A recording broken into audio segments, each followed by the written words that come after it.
La rampe d'accès, c'est une super belle image qui parle beaucoup à plein de monde.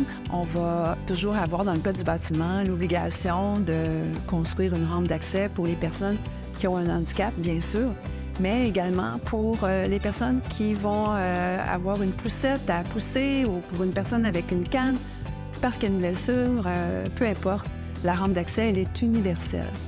Donc, en CEA, on pense à des moyens universels qui vont venir répondre justement aux besoins de toutes et de tous.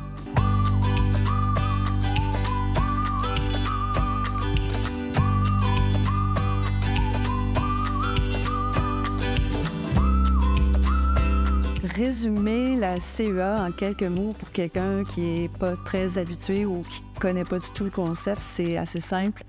L'idée pour un enseignant, c'est vraiment pas de tout reprendre, tout refaire et mettre des heures et des heures. En fait, c'est de revoir ce qu'on fait déjà bien puis de s'assurer que ce soit inclusif et flexible. Donc, par exemple, l'enseignant va devoir à l'avance, parce que c'est bien la conception, donc lorsqu'il est en train de planifier son évaluation, l'enseignant va réfléchir à ses élèves et va préparer l'examen pour être certain ou certaine de répondre à tous les besoins de ses élèves. Donc, on ne part pas ici juste des élèves qui ont un plan d'intervention.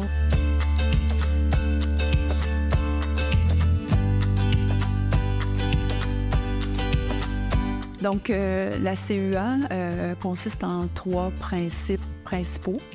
Le premier, c'est l'engagement. Donc, l'engagement, l'enseignant va penser à différents moyens pour s'assurer que l'élève est bien engagé. Il y a aussi la représentation que moi j'appelle plutôt l'accessibilité et il y a l'action-expression. Donc, au niveau de l'engagement, c'est simplement de s'assurer d'offrir différents moyens pour motiver et engager l'élève. Et ça, les enseignants font ça depuis belle lurette. En termes de représentation ou d'accessibilité, l'enseignant va penser encore une fois à différents moyens. Vous voyez que j'utilise différents assez souvent parce que la notion de choix en CEA est vraiment très importante. L'enseignant va choisir différents moyens, soit d'écrire au tableau, envoyer un courriel, mettre les consignes dans la plateforme, quelque chose qui est plutôt par écrit sur le bureau de l'élève. À l'oral, ça peut même être une vidéo. Donc, ce sont différents moyens pour que les élèves aient accès aux consignes, au contenu, ce qu'il y a à faire, les dates butoirs, etc. Et le troisième principe, on parle ici d'action-expression. Alors, le prof va donner des choix. Et cette fois-ci, on parle encore de l'écrit, de l'oral, d'une vidéo, peu importe. Mais l'élève aura le choix du moyen qu'il veut utiliser pour faire la démonstration de ses connaissances ou du développement de ses compétences.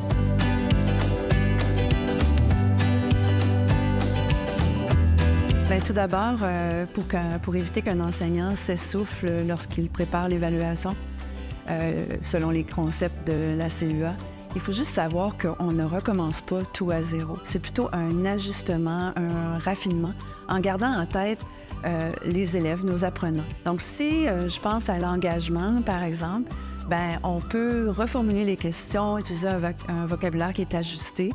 Un autre exemple vraiment très concret, c'est de prendre un paragraphe où les élèves ont un texte en tant de mots à écrire et au lieu de le mettre comme on le fait de façon traditionnelle à la toute fin de l'examen, bien, on le met dès le début. À ce moment-là, l'élève vient de commencer son examen, il est beaucoup moins fatigué et probablement plus facile pour lui ou pour elle de se concentrer. Maintenant, il y a aussi le morcellement, donc de préparer étape 1, étape 2, étape 3, ça encourage les élèves donc au niveau de la motivation, de l'engagement. En termes de représentation, dans le fond, ce dont il faut s'assurer, c'est que tous les élèves comprennent ce qu'ils ont à faire lors de leur évaluation. Une des façons, c'est la grille d'évaluation critériée. Encore faut-il qu'elle soit expliquée dans le détail aux élèves, qu'elle leur soit remise, parce qu'après tout, l'évaluation leur appartient. Pour rendre l'évaluation accessible aux élèves, il faut aussi fournir différents outils. Des exemples de ça, bien, il y a les coquilles anti-bruit. Il pourrait y avoir aussi une flexibilité dans le temps.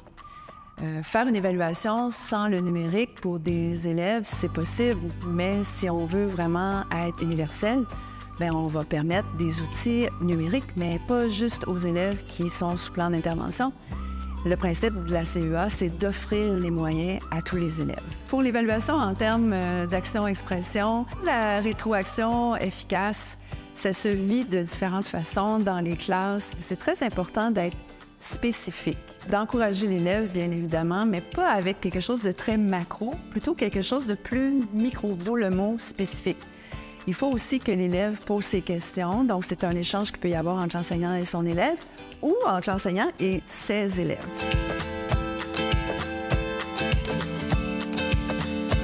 Quand on a commencé à parler de la conception universelle de l'apprentissage, déjà en partant, le terme est un peu, ça fait peur un petit peu.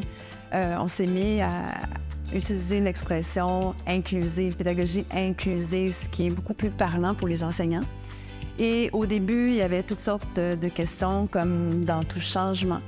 Alors, on a fait ça de façon progressive, de secondaire 1 à secondaire 3, donc année après année. Ça a pris 3 ans, on s'est rendu à la 3e secondaire. Comme tout allait vraiment super bien, on a pris la décision d'avancer un petit peu plus vite pour secondaire 4 et 5. Et quand on y pense bien, c'était une erreur de faire ça de cette façon-là. Il aurait été mieux d'y aller doucement pour que tout le monde comprenne de quoi il s'agit et qu'on avance lentement mais sûrement. Ce qui préoccupe les enseignants de secondaire 4 et 5, les épreuves ministérielles. Et je dois avouer que c'est vraiment pas si facile de préparer des élèves à ces épreuves-là en termes de fonctionnement. CEA, ça veut dire que c'est ouvert à tous les apprenants. Tandis que quand on arrive aux épreuves ministérielles, bien, c'est les mesures adaptatives qu'on peut donner à nos jeunes qui sont sous plan d'intervention seulement. Ce qui accroche, c'est le tiers-temps. Si on pense à choix, parce que la CEA, ce n'est pas que le tiers-temps, c'est beaucoup plus large que ça.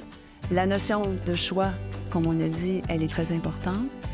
D'être capable d'éliminer les obstacles en connaissant bien ses élèves, bien, ça fait en sorte qu'à l'école, maintenant, bien, la notion de choix est vraiment bien ancrée chez nos enseignants. Les élèves peuvent en bénéficier de toutes sortes de façons.